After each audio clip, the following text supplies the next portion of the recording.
Shout out din sa mga pulis. Oy, mga pulis dyan sa tapat ng Kingdom of Jesus Christ. Kulang na daw ang pulis dito sa Metro Manila. Magsipunta na kayo dito. Pinahihirapan nyo pa si Marbil magsinungaling. Di ba doon sa palibot ang ang speaker doon sa Kingdom, di ba? Oy, yung mga pulis diyan sa likod ng Kingdom of Jesus Christ sa Davao, kumusta kayo? Pati sa likod. Mayroon na. Meron din sa likod. Oo, pinalita kanina sa SMNA eh. Nakapalibot na nga sila doon. Alam mo, hindi ko maintindihan kung gaano ka tolonggis talaga itong mga to. Sino kaya ang magtatago doon sa pinaka-obvious na tataguan niya? Pag ikaw ba, Coach Oli, naglalaro kayo ng mataya-taya ng mga kalaro mo nung bata kayo? Oo. Ikaw ba nagtatago ka dun sa madali kang makita? Oo, yung yung ex ko, hindi ako nahanap eh. Dapat pala sa'yo magpaturo Pero balita mo nga yan, yung tungkol dyan, Master Judea. So yung kanina kasi napanood ko rin yun sa SMNI, sa Facebook, actually na-topic ko kanina. Na di umano, dito sa likod ng KOJC compound, ito po ay parang housing, residential. Na itong residential na ito, hindi naman ganun ka-crowded, kumbaga ano-ano lang yung bahay. Kumbaga konti lang yung tao. Ayan Ito, Ayan. So naandun sila sa likod ngayon. Tapos pag tinatanong sila... Ginagawa nyo dyan, nagtotong-it, ano yan? Akala ko ba police visibility ka yan? Yun, ang sinasabi nila. Kada tinatanong siya kung bakit kayo nandito, police visibility daw. Ano ba bantayan niya? Walang tao. Walang hiya talaga, no? Kita mo, lahat binabantayan, pati paaralan. Alam nyo, sa totoo lang, masama yung ginagawa ninyo. Kasi, syempre may mga balik eskwela na eh.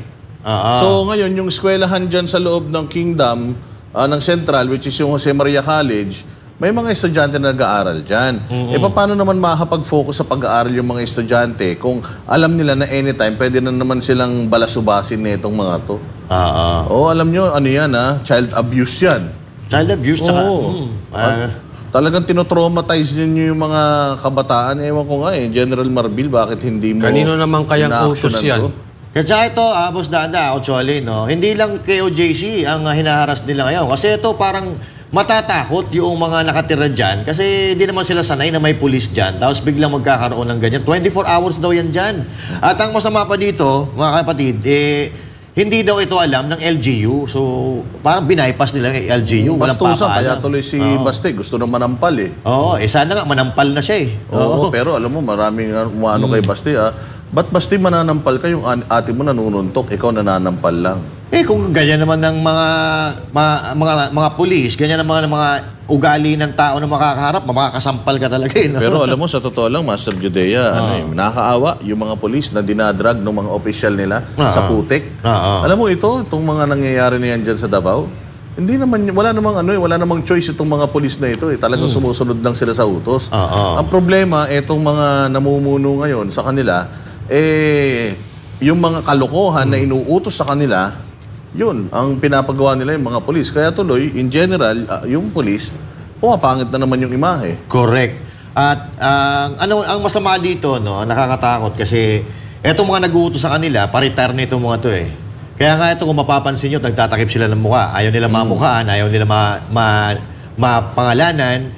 Kasi sila matitira dyan Kumbaga, alam nila na parang alam nila na mali ang ginagawa nila. Kasi siyempre, nagtatakip ng mukha, tinatakpan yung pangalan, di ba? Coach Oli, ikaw, na-experience mo yan. Deserve ba nila yan? Nung KOJC ang ganyang klase ng, sobrang political harassment yan. Kasi, akala ko ba nagtitipid kayo ng pulis? Kaya nga nyo kinuha yung security ni VP Sara. Tapos maglalagay kayo ng mga pulis na i-checkpoint yung mga lugar na walang kakwenta-kwenta at napakamapayapa. O di, sa makatwid, sayang yung pulis doon. O kung yun, ginamit nyo sa mga lugar na may pakinabang, or instead na tinanggalan nyo na security si VP Sara, tinanggalan nyo na security yung mga ibang congressman na madaming security. Isipin mo, pinili nyo yung pangalawa sa posisyon sa Pilipinas, yung patinanggalan nyo ng mga security. Buti kung nakikita ng taong bayan na maganda naman yung pinaglalagyan nyo. Ang daming pwesto dyan, di ba? Sa harap ng KOJC. Tapos ngayon, meron pa sa harap ng Kingdom. Tapos meron pa raw sa likod. Kung saan-saan, lahat ng dadaanan namin, ito hindi namin nabalitaan, hindi namin napanood. Lahat po ng properties ng Kingdom, ng KOJC na dinaanan namin, doon sa baba, may checkpoint na dati naman ay wala. O, di ba? Yun na lang eh. Pati yung console, di ba? Yung paakyat doon sa Glory Mountain. Meron. Dalawa. Ilang beses na kami nakaakyat doon. Ako, pangatlong beses ko na noon. Yung dalawang punta namin doon, wala tayong nakitang checkpoint. Sa totoo lang. Ewan ko, Master Judea, para mas maintindihan ng tao kung ano itong ibig natin sabihin, basahin mo itong balitang to. Alright, so hindi lang sa harapan ng KOJC compound dahil paaralan ng Jose Maria College ang mahigpit na binabantayan ngayon ng Philippine National Police or PNP. Dahil may presensya na rin ang kapulisan sa likurang bahagi ng naturang religious compound, magbabalita si Charmaine Balagon. Nandito tayo ngayon mismo sa perimeter fence sa may likurang bahagi ng KOJC compound sa lugar na sa kauna-unahang pagkakataon ay may nakadeploy na pulis para sa sinasabi nilang police visibility at para umano sa simpleng blind curve. Ang duty ma'am, kuhan pa ma'am 6 to 12 naman ma'am. 6 to 12. Pero na yung reliable mo sir? Yes ma'am. So 24 hours ang iyang visibility diri sir. So sir, kauban mo sa katong mga nagakuan dito sa perimeter sa KOJC? Kauban mo ato nila? Same order mo sir? Ang order ma'am? Opo. Ang parehar ma'am, visibility ra gyapon mo ang kuhan. Yes ma'am. So diri sa ang area nimo sir is kani nga? Kani ma'am, dire. Saan naman ni siya nga barangay sir? Wala ba ako kuhan mo, dili man gud ko taga Davao. Oriental ko ma'am. Naniniwala ang KOJC missionaries na pinapalibutan na ng kapulisan ang religious compound ngayong 4 na araw nang may presensya ng kapulisan dito. Para sa simpleng blind curve dito sa Barangay Road papuntang Sami Uy Village sa Barangay Sasa, Davao City ay may 24 oras nang nagbabantay ng mga kapulisan at mula pa talaga ito sa ibang provincial police units. Dahil dito, pinuntahan ng SMNI team kasama ang Kingdom Minister na si Brother Bobby Turmi, si Barangay Kagawad Mark Bangalaw na siyang Peace and Order Committee ng barangay para makapanayam at alamin ang estado ng kapayapaan sa barangay. Dili ko aware ani pero i-ask na ko si Kap kung aware siya about ani pero i-double check na ko sir. Oo, din ako po nang agihan daara. Kaya nagarubing man mi daara ato ang mga barangay police. Unusual o nakapagtataka na sa liit ng kalsadang ito ay may nakaposting pulis sa lugar para umano marespondihan ang mga tawag ng insidente dito. Ito nga ba ang totoong dahilan ng kanilang pagbabantay?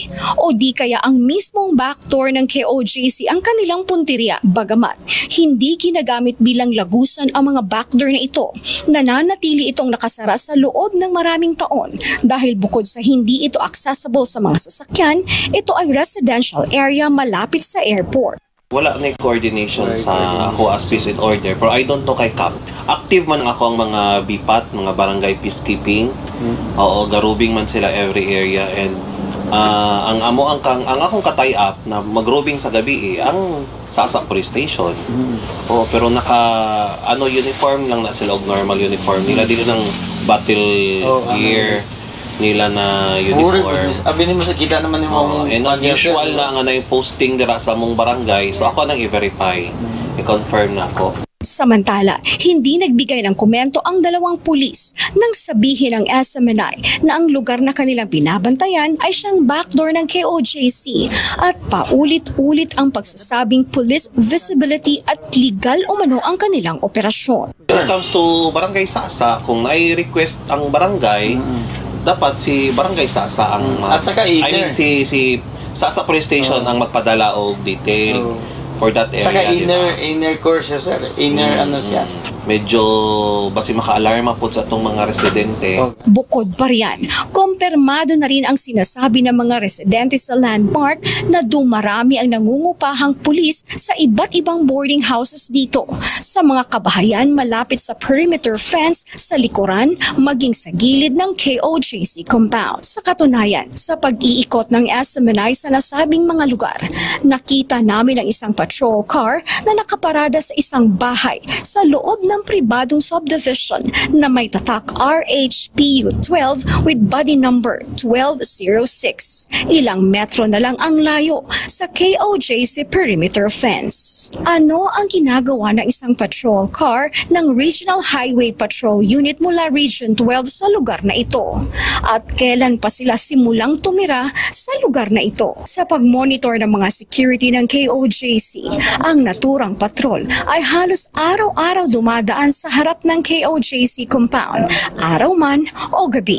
Di mo mabidari po na kuhan sir, kay lain-lain po mikir yung Asa din mga kuhan. sur, sa kuhan mister, sa sur, pero dito ni kuhan. Limay-limay. Ibutang rami dari para police visibility. Kaya naman, naniniwala ang mga taga-KOJC na pinapalibutan na ng kapulisan ang compound dahil na rin sa mga nakikita nating mga kahina-hinalang aksyon ng kapulisan at walang ibang pakay kundi muling pasukin ang pasilidad sa iligal na paraan tulad ng ginawa nilang pag-atake noong June 10 taong kasalukuyan. Samantala, handa namang makipagtulungan ang pamunuan ng Barangay Sasa sa mga kakailanganing tulong para sa seguridad ng KOJC. Ako ang i-verify po kung asa na base ng mga police dara. Tawagan po na kung sa police station kung ilahan ng aware po ba sila na sa oo, para ma-documentation lang po, no? Kay alarming po na sa residente.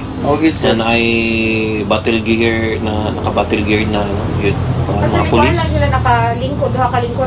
Pero ang uniform nila sila. Full battle gear na uniform. Kay ang normal police is katong blue nila, di ba? So friendly to nga uniform. Kana medyo alarming.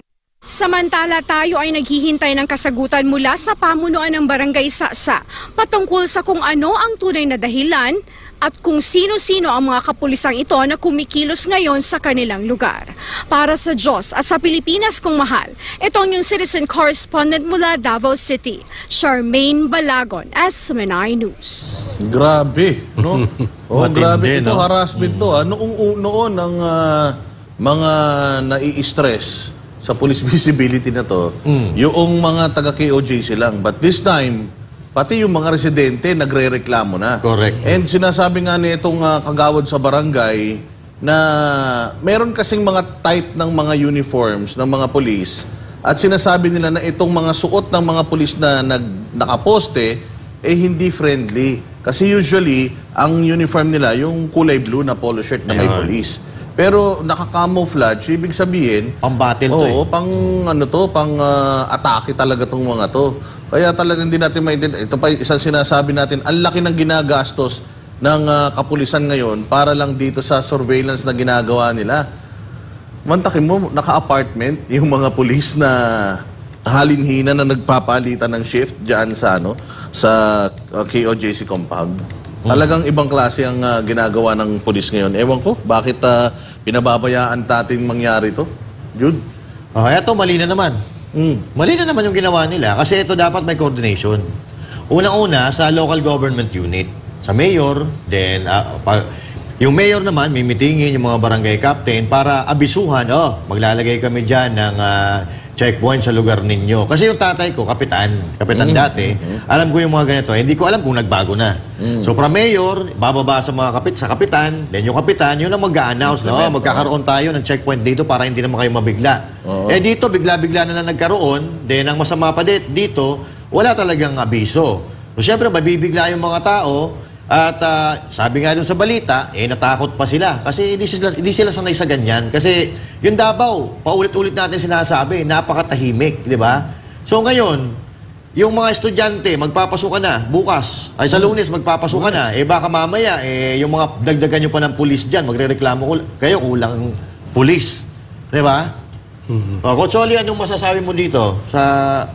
Wala ba kayong gagawin? Kasi kanina, naririnig ko, sabi ni ma'am po hindi sir, kasi baka patayuin ako dito Si ma'am, sinasabi ni ma'am kanina, wag daw isama ang mga pulis dyan sa usapin ng pampolitika. Ito'y lantarang political in nature. Ito'y political harassment. Hindi lang ito sa KOJC, Ito'y may kinalaman dahil ito'y konektado na naman sa mga Duterte. Alam naman natin na yan. Huwag na tayo magbolahan. Kaya nga, sabi ni Mayor Baste, binigyan niya ng chance itong si Marantan. Diba? Si Marantan yun, di ba? Oo.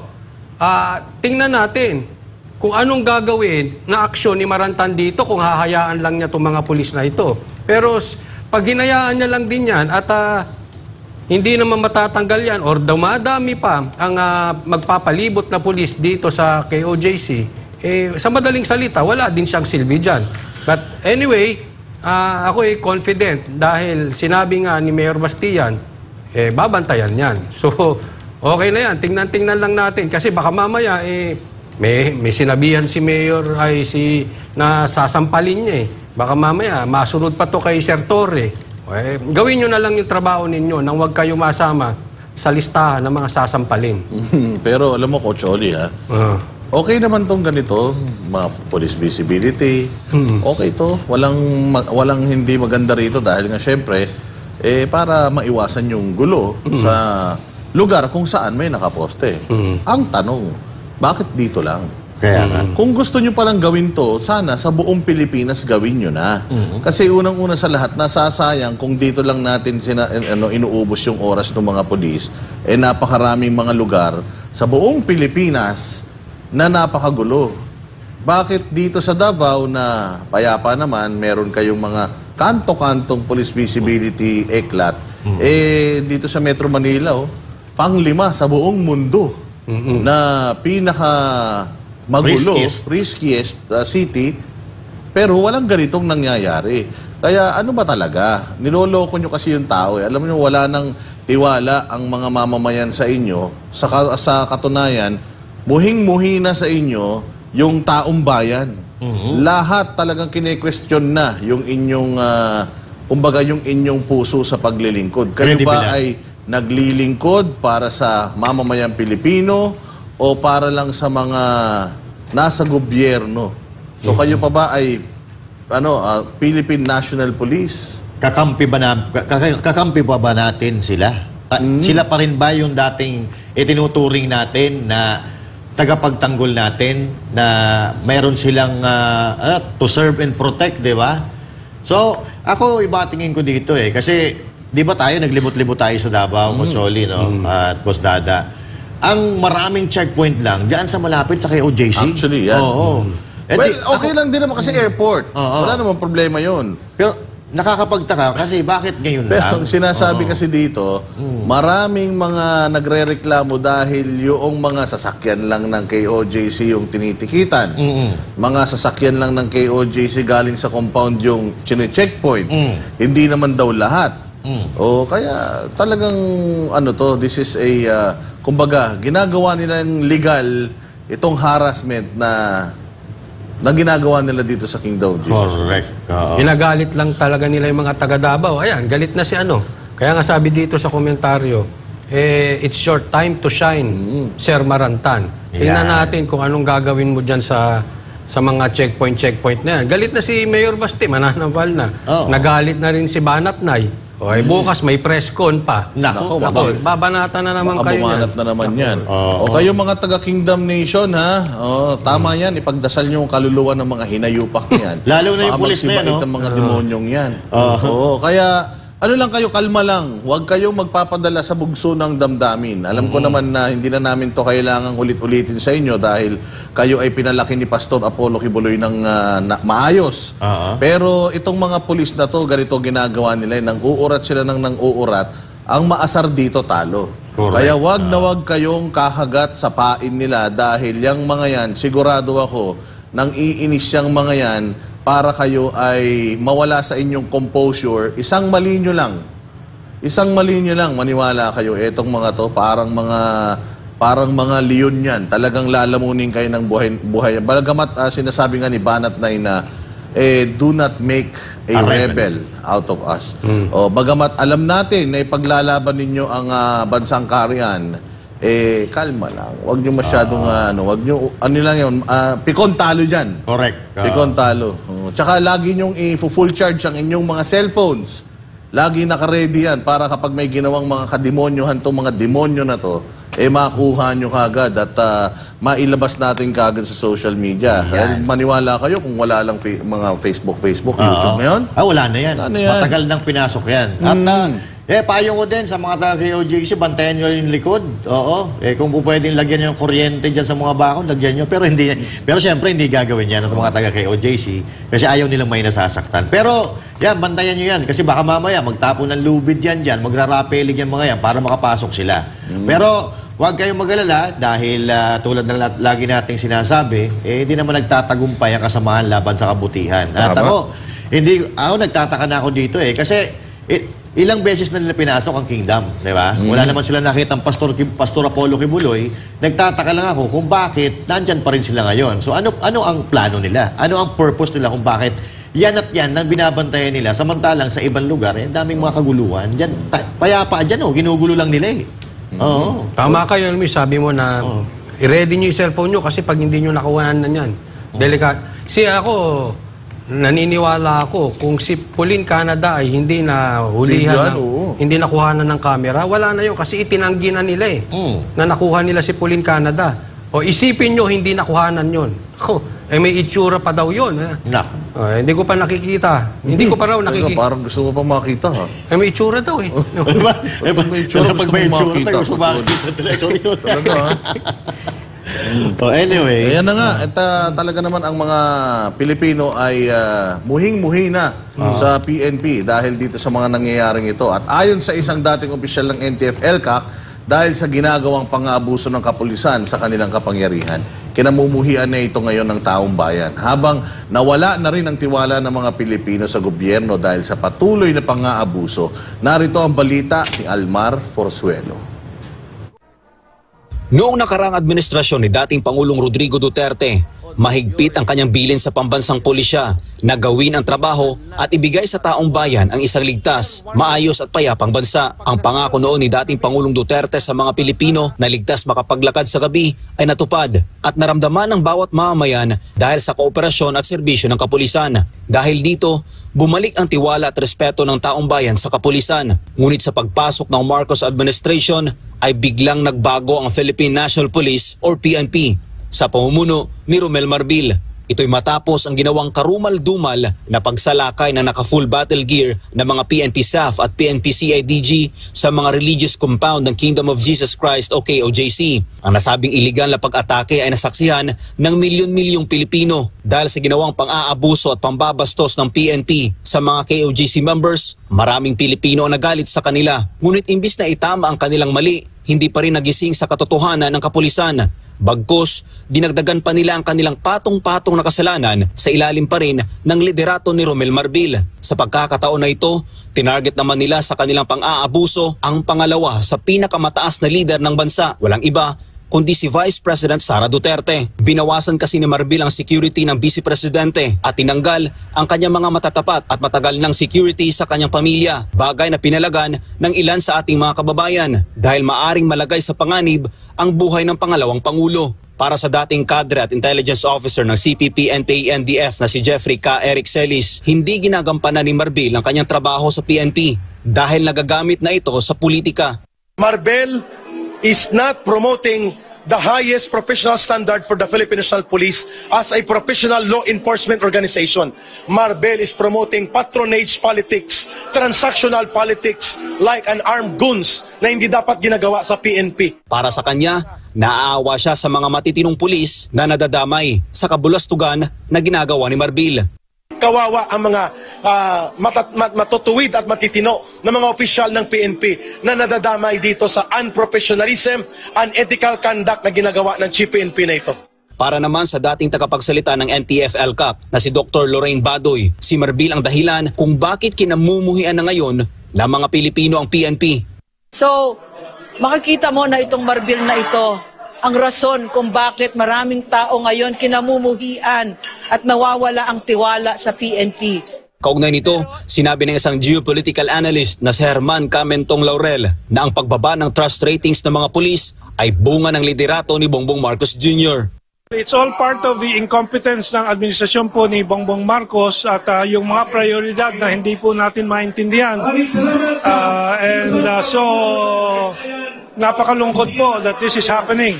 Walang hustisya naman kung ituring ng dating presidential consultant na si Jose Alejandrino ang ginagawa ngayon ng administrasyon ni Bongbong Marcos. Anya, wala nang tiwala ang taong bayan sa gobyerno dahil sa pinaggagawa nitong pang-aabuso sa kapangyarihan. There is so much injustice being done by this government. That is why the trust rating of Bongbong Marcos has fallen and will continue to fall. Because they no longer believe in this government. Para sa Diyosa sa Pilipinas, kung mahal Almar Forzuelo, SMNI News. Ayun na nga, no? Grabe. Sabay pa tayo sa grabe. Hindi talaga mapapagrabe ka eh. Lalo na pagka may mga ganito tayong mga balita pa tayo natatanggap dito, sir. Pero sa kanan i-reserve natin. Itong mga balitang natatanggap natin. Garapal talaga ang mga kung pwede pa lang. Nakakapunyemas. Mamaya, Carlo, may papakita ko sa iyo para malaman mo. Hindi, sasabihin ko na ngayon. Sasabihin ko na. Wag, kalma. Numero lang, numero. Kalma. Ay, grabe ha. Ang offer, 300K. Nako. Mamaya, ipakikita ko sa iyo yan. Vlogger, no? Ibang klase talaga. Ganun sila kabulok. Taxpayers money ang binabayad na talaga nila doon sa mga sa mga vloggers na nire-recruit nila. Ganon sila kayaman. At may logo. Yung imbitasyon, naku po, ay talaga naman. Sabi ko nga, ibang klase. Ganyan sila kayaman. Ganyan sila kayaman. Imbis na itulong sa taong bayan, vlogger ang ginagastusan. Alam mo, totoo na nga. Laki, no? Totoo nga talaga yung sinabi nila sa SONA. Totoo yung sinabi nila sa SONA na may mga trabaho silang nagawa. Pero, dami. Marami silang mga dati namang mga vlogger na wala namang kinalaman sa politika. Ngayon, nagiging na silang mga political vlogger for a fee. May tanong ako, Boss Dada. Ano yung logo?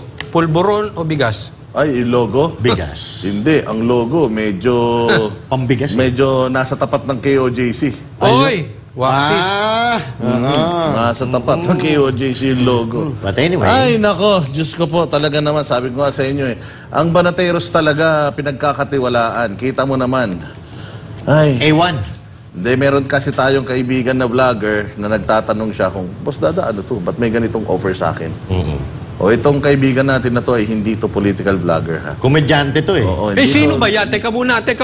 Dito po, basta huwag nating isunugin, hindi siya political vlogger, pero ino-offeran siya. Hindi, ang tanong ko, Boss Dada, sino ba yung mahilig kumuha ng hindi political vlogger? Si bulong ko sa'yo. Yun si Boy 100. Boy 100. Si Boy 100 dyan sa Liwasang Bonifacio. Yung kalbo na hindi matino. Kasi itong kalbo to, matino to eh.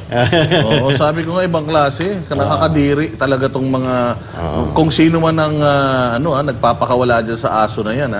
Naku, nakakadiri kayo talaga. Hindi malayo na ang mga Pilipino ay talagang magalit sa inyo at alam niyo, pinapaikli ninyo yung buhay. Hindi, sa totoo lang, demokrasya ng Pilipinas, kailangan itaguyod natin yan. Gusto naman namin matapos talaga yung inyong termino eh.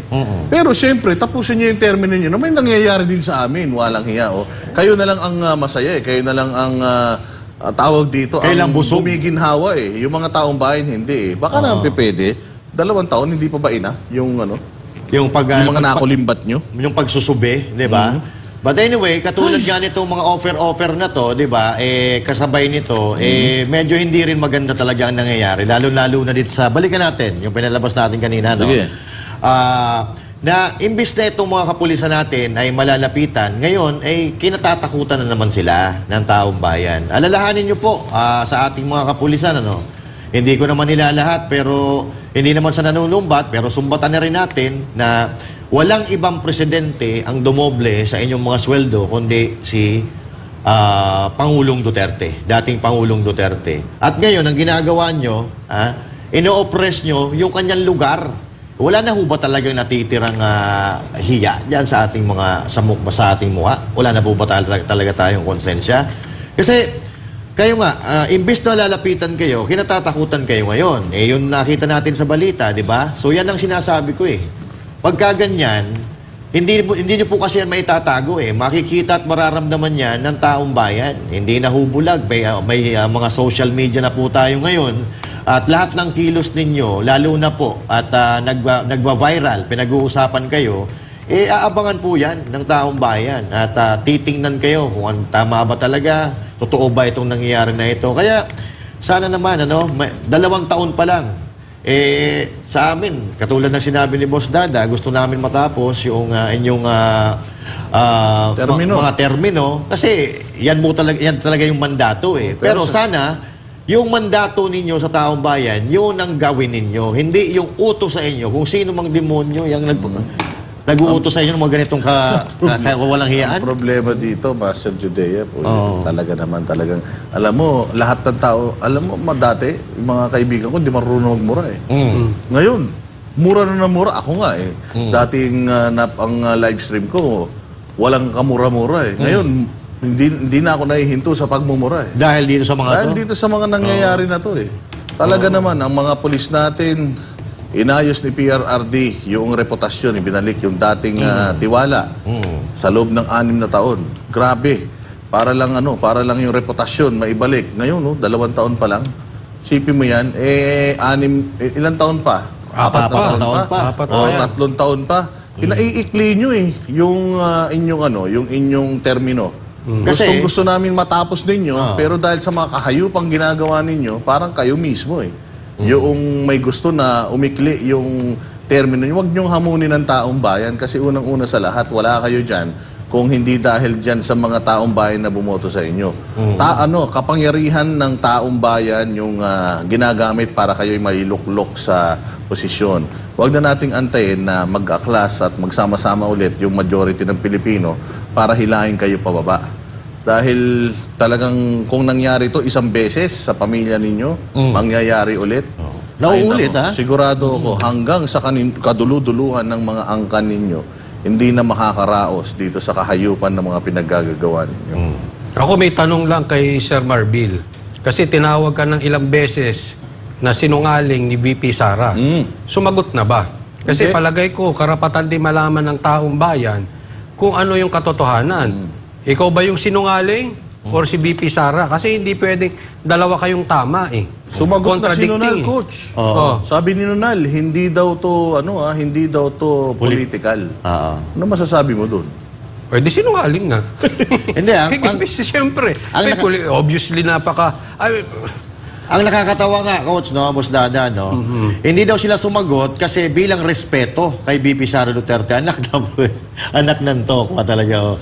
Kung nire-respeto nyo si VP Sara Duterte, di sana kayo, yung pagtanggal nyo pa lang doon sa 75 na security na hindi naman yung kinausap si VP Sara Duterte. Saka hindi nasasagot ko, Choli, kasi nangako na sila na ibabalik naman daw. Sa katapusan. Ano yun? Ganito. Ay, subukan natin. Kung lulusot.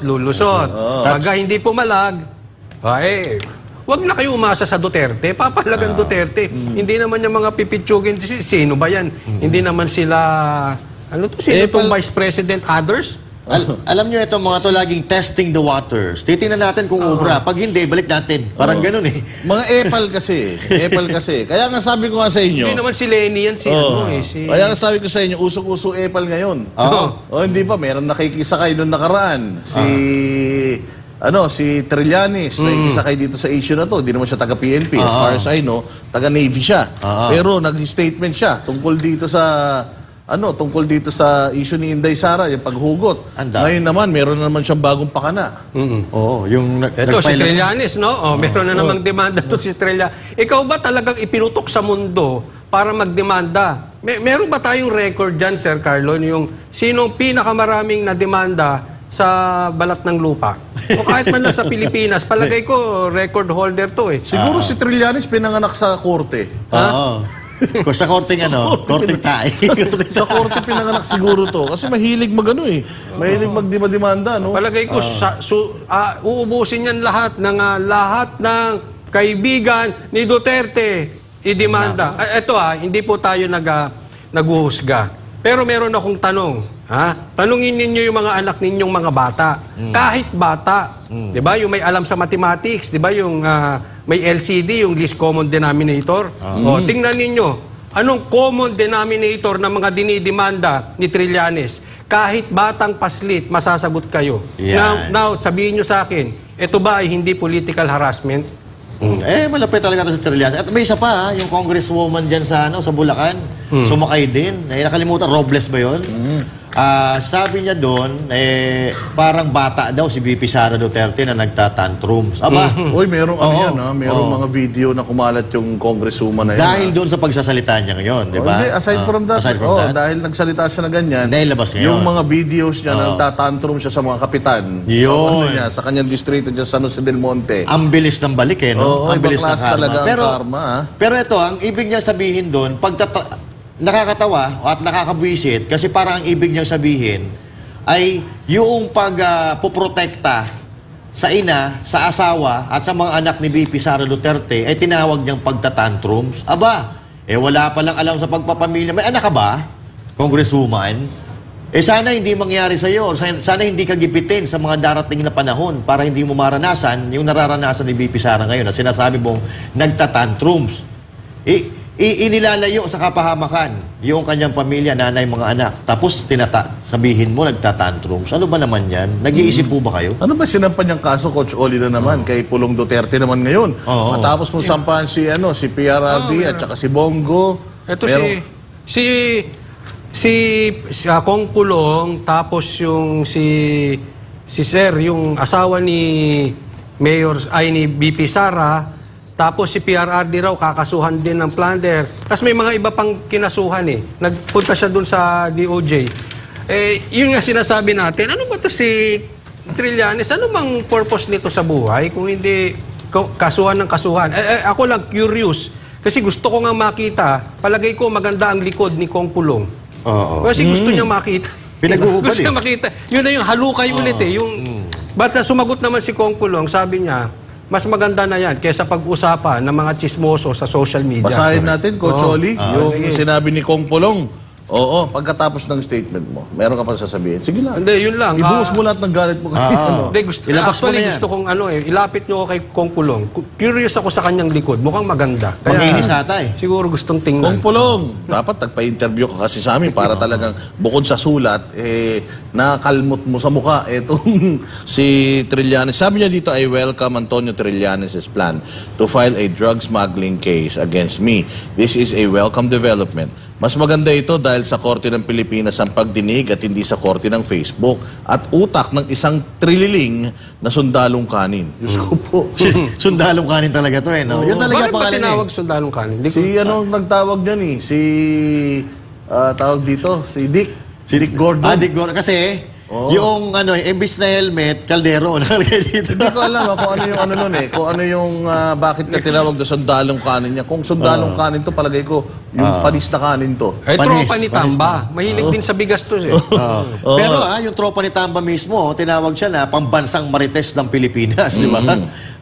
I have always maintained my innocence and I am confident that the judicial process will clear my name.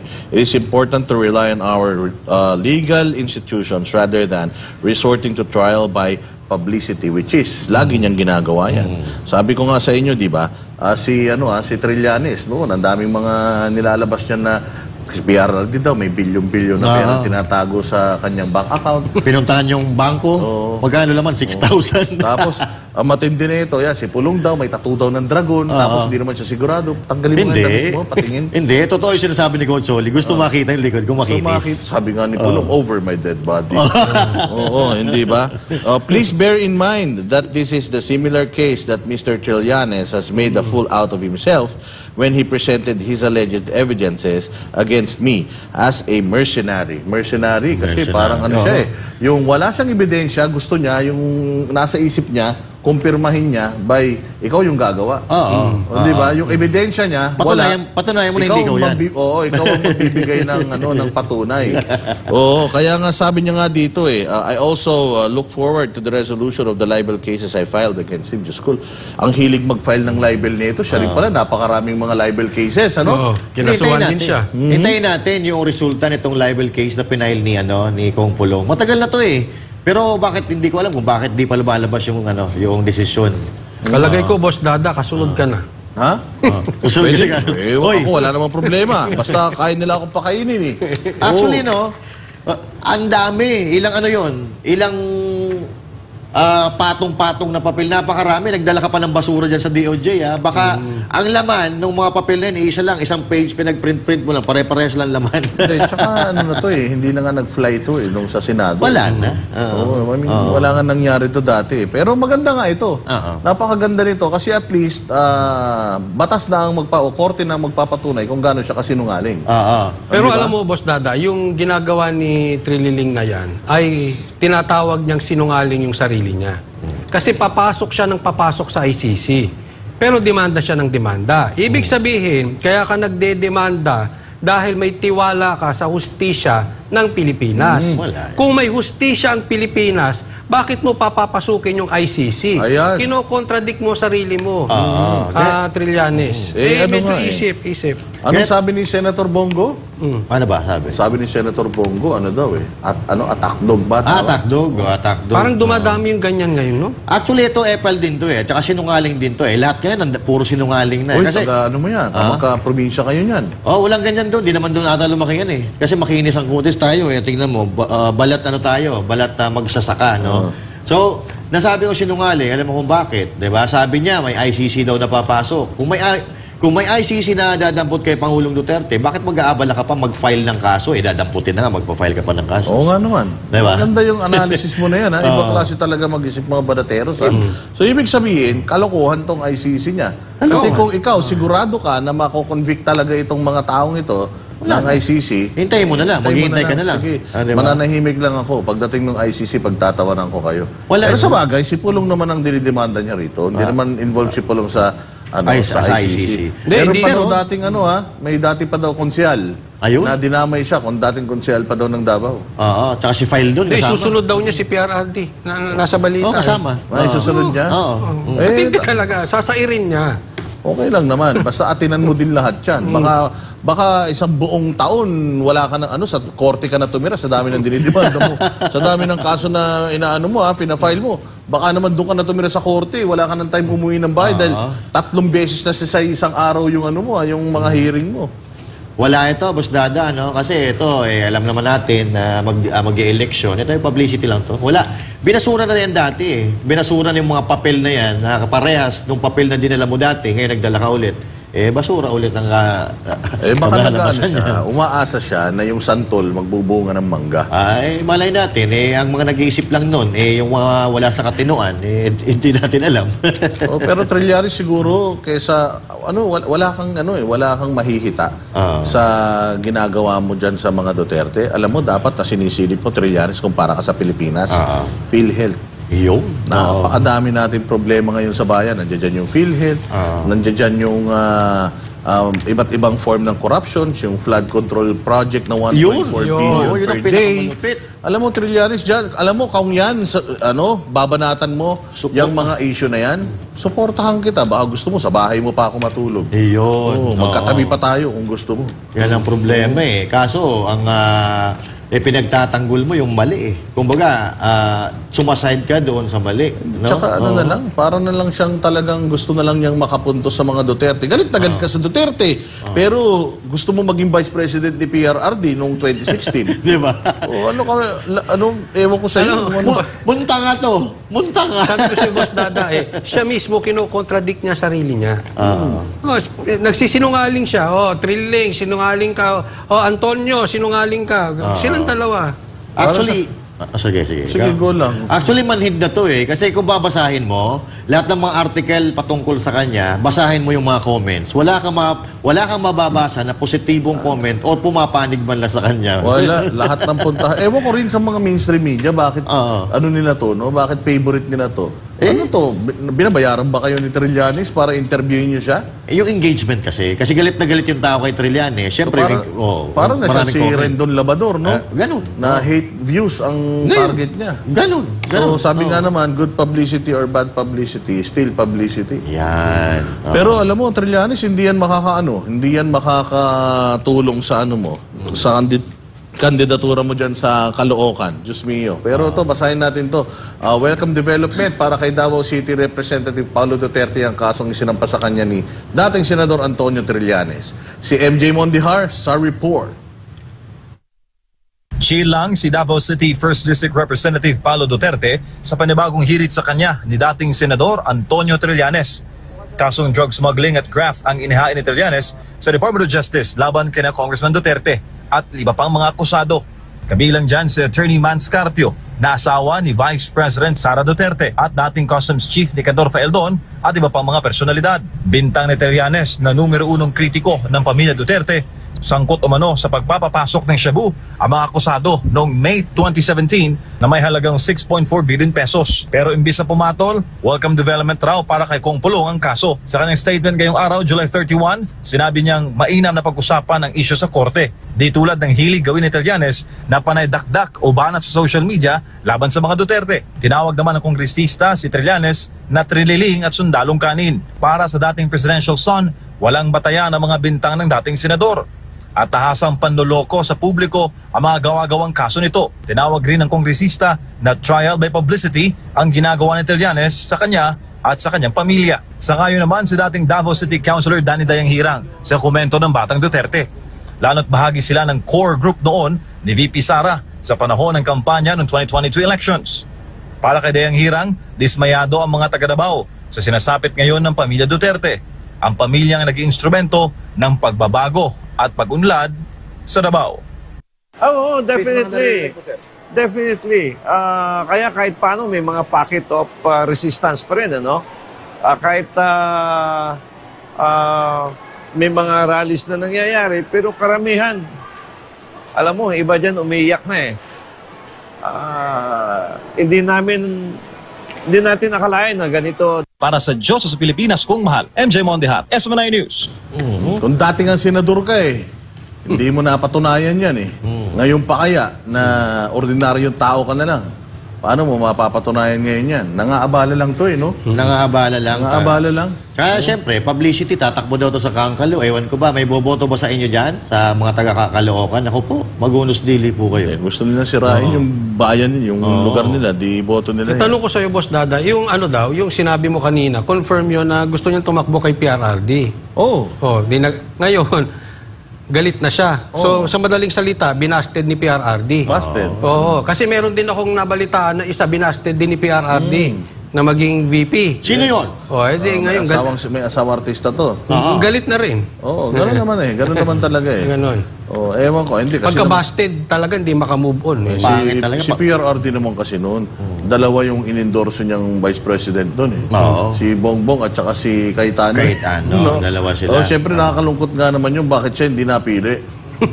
Kumbaga, di ba? Mas sikat sa kanya mas mahal ni PRRD yung dalawa kaysa sa kanya. Di ba? Pumunta pa daw ng Davao yan Saka may kipag-asaran ka sa mga Duterte. Sanay yan. Sanay yan. Maniwala kayo. Handa ang mga Duterte sa ganitong klase ng laban. Hindi yan tumakbo sa posisyon, mga yan, para loko-lokohin nyo lang. Ubusan kayo ng oras. Si Pulong pa naman, maraming oras yan. Hindi ba, lalo na sa 2025, senador na yan. Malay mo, Trillanes, sa 2025, ikaw na iniimbitahan ni Pulong at pinag-uhubad niya sa Senado. Baka yan. Meron ka daw tattoo ng puso na broken. Tapos may pana, gano'n. May sinabi pa si Bitag, hindi ko makalimutan yun. Napanood ko yun Parang idol mo yun Nung nasa KOJC tayo, parang si Bitag Sabi niya, Trillanes, hindi pa tayo tapos. Ako, delikado. Kasi grabe din, hinaras din ng Tulfo Brothers niyan. Lahat naman ata. Parang lahat yata, pati si Erwin Tulfo. Hindi. Ang napapansin ko, lahat ng sikat, hinaharas niya. Kaya nga medyo, tatlong magkakapatid yan. Ben Tulfo, Erwin Tulfo, Rapi Tulfo yan.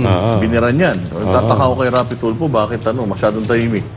Rapi! Bawi-bawi din. Si Mr. Grandstanding. Pero pag lahat siya naging senador, tapos yung lahat ng Duterte maging senador, naku, ang ganda niyan. Trililing, saan ka pupulutin? Punta ka na sa South China Sea. Doon ka na mag-bantay. Lumangoy ka hanggat may tubig. Dahil baka pati super pera hindi ka isakay. Kasi tingnan mo, tinanggi na to ng Congress sabi ng Congress, pambansang Marites. Tapos si De Lima, tinanggihan din siya. Sabi ni De Lima, nag-iisip dito. pag-iisahin mo kami, matagal na kaming isa. Kawawa. Kawawa, no? Wala na siguro ito nakakasama sa buhay ko, hindi yung mga security walang kaibigan niya. to. Baka kaibigan nito, yung image na lang niya sa salamin Hindi, tsaka yung anino niya. Kasi yun na lang siguro sumasagot sa kanya. Tsaka yung anino niya, yun na lang sumusunod sa kanya. No? Ibang klase, alam mo, kung ako Na ganyan talaga pag hindi makamove on. Move on din pag may Hindi sayang din kasi ang nako. pogi-pogi nung postura niya. Kailangan lagi siya nasa camera. Daanin na lang natin sa postura. Ito naman mga media, parang mga ulaga din. Alam mo, mabuti na lang talaga. Merong Esiminay. Nako po, kung wala Kung walang Esiminay, wala na. Puro si Trillanes na yung makikita natin sa TV. Di ba? Mantakin mo, isang tao na walang sinabing tama, wala pang tumumpak sa mga pinagsasasabi niyan. Ang tagal nang ini-interview niyan. Hanggang ngayon, Diyos ko po. Grabe, no? But anyways, basahin mo itong isang balita natin na to. Ayun na nga, ano? Di matawaran ang busilak na puso ni Pastor Apollo C. Kibuloy sa mga manggagawa at miyembro ng Kingdom of Jesus Christ. Ayon sa kanilang political vloggers, Banateros. Banateros yan. Banateros yan. Saksi sila sa kabutihan ni Pastor Apollo ay ang buong KOJ at ang buong KOJC. Ang mga patutuong ito ay sa gitna ng ginagawang panggigipit ni Marcos administration kay Pastor Apollo. Narito ang balita ni Ina Mortel. Di basta-basta ang panggigipit at paninikil ang dinaranas si Pastor Apollo C. Kibuloy mula sa kamay ng gobyerno. Patunay dito ang mga kasong binuhay sa kabila ng matagal nitong pagkakadismiss para lang sirain ang reputasyon at kredibilidad ng butihing pastor. Idagdag pa ang pagpataw ng 10 milyong pisong pabuya sa ikadarakip ni Pastor Apollo kahit na hindi naman siya napapatunayang guilty sa mga ibinibintang na kaso laban sa kanya. Ang lahat nga ng pag-abusong ito ng gobyerno sa kapangyarihan na ang taong bayan din naman ang nagbigay sa kanila, tila iniyayabang pa nila. Sa kabila kasi ng panawagang itigil ang pagsikil sa karapatan ng mga inaabuso ay lalo pa nila itong pinatitindi. Ang political vloggers at SMNA anchors na Banateros hindi naniniwala sa mga bintang na ito kay Pastor Apollo at sa mga inaakusahang KOJC members. Naghahanap po ako ng may attitude. Hindi, walang biro po. Kasi isa yan sa mga bagay na yung may attitude ng mga worker. Kasi pwede namang masunurin dahil takot. Diba? Pero meron yung masunurin dahil gustong magsilbi. Yun yung nakita namin sa mga... Ito, hindi ho kami ng bobola, pero particular po ako dyan dahil ako po ay manager ng isang girl group. Particular ko sa may mga attitude Pag may attitude, sibak sa akin yan. So dito, tinitingnan ko pag may mga nag-uutusan, pinakikiramdaman ko kung may reklamo. Wala talagang buong buo from the heart ang pagtulong nila. Galing sa puso dahil nga they're doing it for God. For the glory of God. Ako ang nakita ko consistent sila, consistency. Mula dito hanggang sa napuntahan namin sa Hong Kong. So yung disiplina pare-parehas. Hindi mas disiplinado ito kaysa dito. Pantay-pantay. Samal, Glory Mountain, Prayer Mountain, dito sa Central. Pare-pareho yung standards nila. Alam mo nang galing sa isip ng isang tao. Tapos sinundan ng lahat. So doon natin makikita na kapag okay ang isip tsaka puso ng leader pag malinis, maayos talaga, may kaayusan. Lagi ko sinasabi, ano meron ng KOJC? Organized, mabait, magalang, may joy, masayahin, polite, marami. Pero madali kasing gawin yan ng isang beses. Madaling gawin yan 2 beses, 3 beses. Consistent sila sa KOJC, sa SMNI, at ako po ay halos araw-araw sa SMNI. Pare-parehas po yung ugali nila. Kung organized, kung mabait, ganun lagi. Sabi ko, ang daling magpakabait ng isang araw. Pero dito sa kanila, ang nakita ko dito, yung bunga yung bunga ng KOJC, sinasabi ko, parang may pagka too much of evil kung tatraidorin mo pa si Pastor Kibuloy. Para naman kay Attorney Dinah Tolentino Fuentes, purong kabutihang asal ang nakikita niya sa KOJC. Before I became a lawyer of the kingdom, I also heard many aspersions against the kingdom citizens, against Pastor Kibuloy, that are the views held by ordinary Filipinos, no? And then I became a lawyer. And you know what I found? refinement of character. What do I mean by refinement of character? They have humility. And even if they have disagreements among themselves, hindi sila nagsisigawan. As much as possible, they try to resolve their differences through communication. They try to, they're humble. Even the leaders, and I have seen this not just among the leaders, but among the ordinary full-time miracle workers. Maski hindi sila mataas na posisyon, ganun sila lahat dito. Now, I have always believed that as within, so without. What is within will always come out.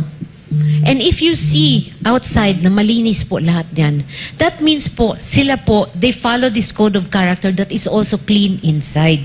Yan po ang nakita ko sa Kingdom. Samantala, ayon naman kay Dr. Lorraine Badoy, kitang-kita sa mga KOJC missionary at miyembro nito ang turo ni Pastor Apollo at nagpapasalamat siya na mayroong KOJC at SMNI na patuloy na naninindigan para sa katotohanan. These are men and women of principle and dignity.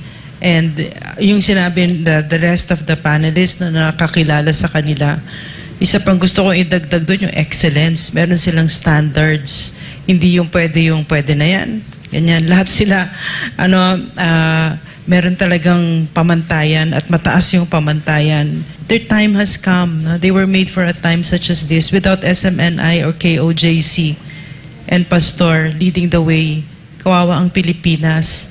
And one more thing that struck me when I started getting to know them is their real love for country. So, tumating na din talaga yung panahon, no, na sila talaga yung humaharap and they are equal to the task, no? So I'm very, very proud of Pastor, of the Kingdom. Ayon naman kay Ka Eric, ibang-iba ang disiplina na mayroon ang Kingdom of Jesus Christ. Sabi ko nga, kung mayroong sukatan kung paano ipinapatupad ang socialism, yung pagkakapantay-pantay batay sa pangangailangan, at ang pag-ambag sa kabutihan ng lahat batay sa kakayanan, yun po ang pinaka-fundamental ng socialism. Dito ko yung nakita sa Kingdom of Jesus Christ. Ang susi po sa pagtatagumpay ng organisasyon ay pamumuno. Yan din po ang susi sa pagtatagumpay ng lipunan at ng isang bayan. Leadership is essential and principal para umusad ang isang organisasyon o umusad ang isang bayan. Yan po ang pinrovide ni Pastor. Samantala, ito naman ang paalala ni Banat Bay at Ka Eric sa mga patuloy na umuusig kay Pastor Apollo at sa KOJC. Nabubulid po at nabubulag ang kaisipan ng Marcos government na ito sa kanilang takot na mawala sa kapangyarihan. Kaya tinitingnan nila si Pastor na dugtong ng politika ng mga Duterte, enablers ng mga Duterte, at delikado kapag may SMNI at may Kingdom of Jesus Christ kasi mabibigyan pa ng mas malakas na puwersa at suporta ang pamumulitika ng mga Duterte. That's how they treat Pastor now in Kingdom of Jesus Christ. Maling-mali po yun, Mr. President. Si Pastor Kibuloy po ay nag-aalay at ang Kingdom of Jesus Christ para sa kabubuti ng sangkatauhan ng lipunan at mamamayan, hindi po ng mga Duterte lamang. Pero may katapusan at tangganan po yun. At yan, baka dito ka magkakaroon ng isang makasaysayang pagluhod sa iyo. Kung hindi ka paluluhurin ng mamamayang Pilipino, yung pagluhod mo sa kahambugan mo sa kapangyarihan at poder, baka dito magsimula sa pagkakamali mong pagtrato ngayon sa Kingdom of Jesus Christ kay Pastor Kibuloy. Gusto ko lang po idagdag sana at warningan din po yung gobyerno na pinipilit nyo talagang i-persecute itong KOJC. Huwag nyong kakalimutan yung 12 apostles po na kahit po sila'y namatay, nagpatuloy ang Christianity.